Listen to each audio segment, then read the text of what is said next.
It's a very powerful experience to free something which hasn't been on the land before, and it's in aviaries, and then you let it go. It's a huge thing of hope and giving life to land.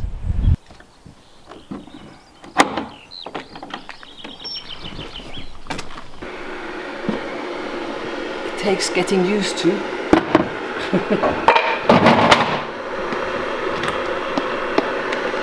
And these are ibis pellets.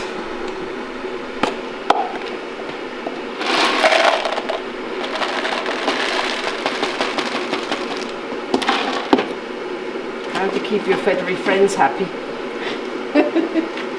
So.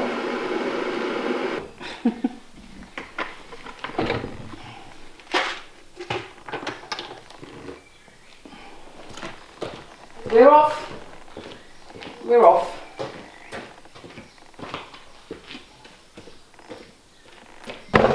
There is more. Careful.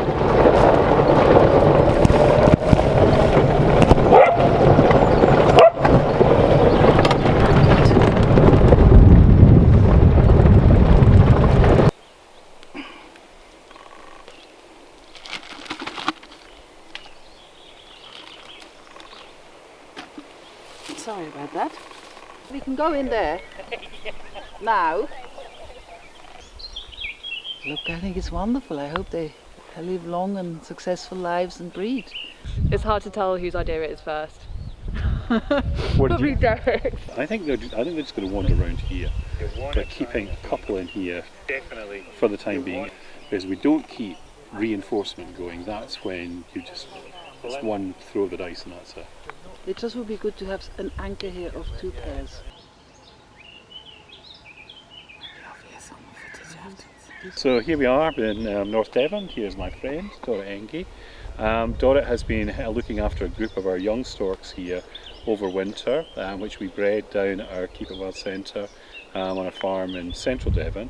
And those birds have been brought up here, they've been kept over winter, and now today we're going to release them into the surrounding environment, hopefully, which is full of food for them. There are very many voles here, there are very many insects, ground beetles, all manner of different foodstuffs. If they decide to stay here, there are great nesting trees, and Dorette has built a purpose-built storkarium with lots and lots of lovely kind of round nesting platforms, so we hope they do well. I'm very happy. I'm also terrified, but I'm very happy. No, it's exciting because it's 4 years. The first storks came here in December 21, Yeah. and 4 of the ones we're releasing are born and bred here. So yes, fingers crossed. Yeah. So the idea is, I mean, if what happens here is the same as what happens in Nepcastle and Sussex, is that the birds here consider themselves to be part of this landscape, and that after an absence of maybe 500 or 600 years, we return white storks to a landscape where they belong. I'm Eti, I'm Dorette's daughter, and I help her manage the wilding project here. I was actually the first person to see this farm, and it was the first farm I went to look at of what ended up being about 20 farms. It was Mum's idea, but then I didn't actually know if she was going to follow through and if it would happen, but it seemed really interesting and looking at farms was fun, so I've pretty much been involved from the start, yeah. I thought it sounded exciting, but I wasn't sure if we were the right people to be doing it, because we are just a family project and there's limited resources, and I thought it might be too much for Mum, to be honest. Exercise and letting go. Hi. Hello guys. What?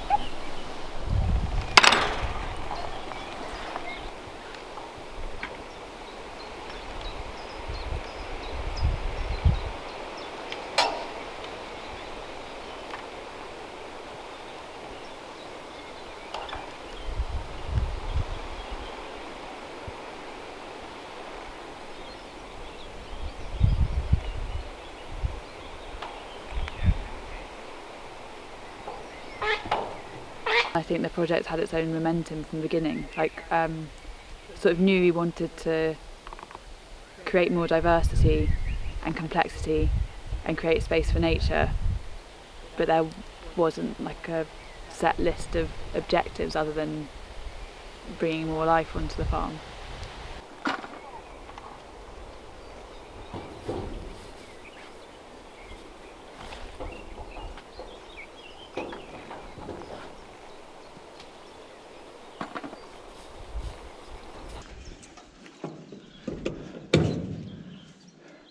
Do you want to just open half of it? Maybe not. I think they will spook.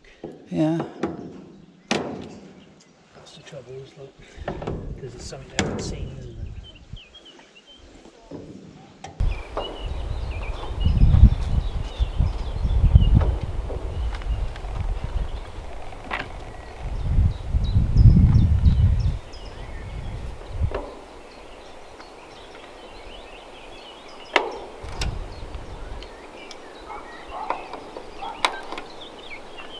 Are you happy to stay until they're free?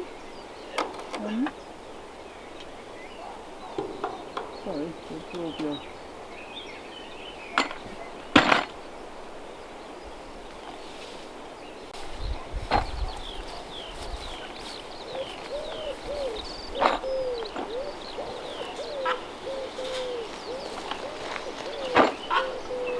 I thought it'd be magical to have them here, but it's been quite a mixed experience because there's been these moments that are really beautiful. Like sometimes when you see them, I was saying, when you see them just all up on their perches against the sky, or when the first babies were born, and then watching them grow and seeing them do the sweet little bill clattering like their parents were doing. There was that stuff, it was really great, but it also involved a lot of worrying about the birds. I guess it's not like anything me or Mum have done before.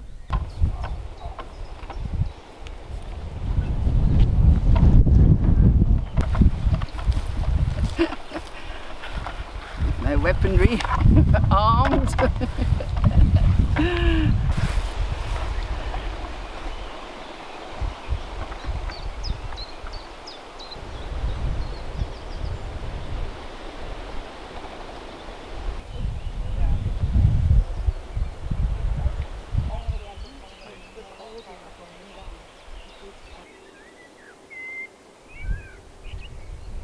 So Mum in particular, we were always worried if it was too windy or not sunny enough or too cold or too hot, or there's been a lot of that.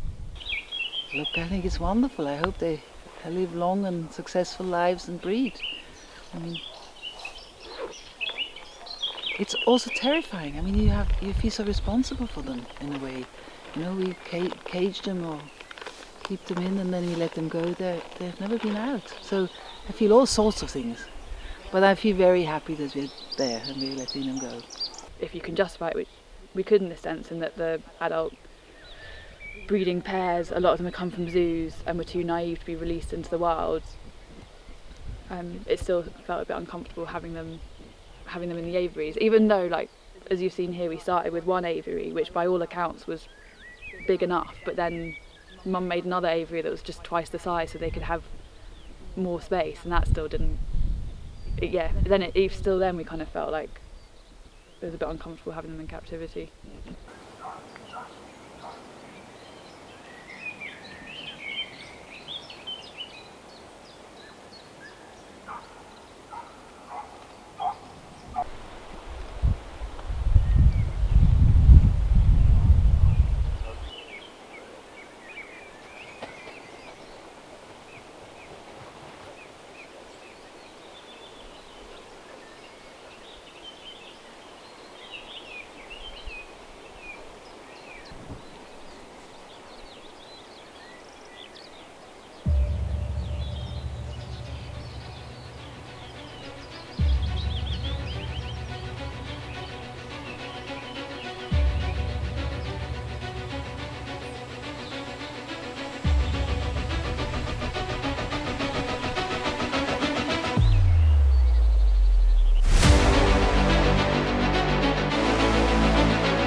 It's a very powerful experience to free something which hasn't been on the land before, and it's in aviaries, and then you let it go.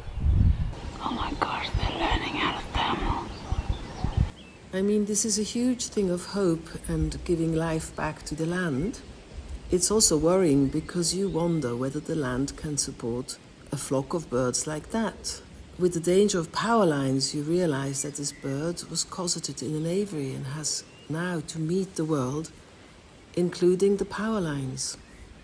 Well, the release itself was very powerful because, you know, two of the storks shot out, and then one of them was sort of circling around, and it came back after 2 hours.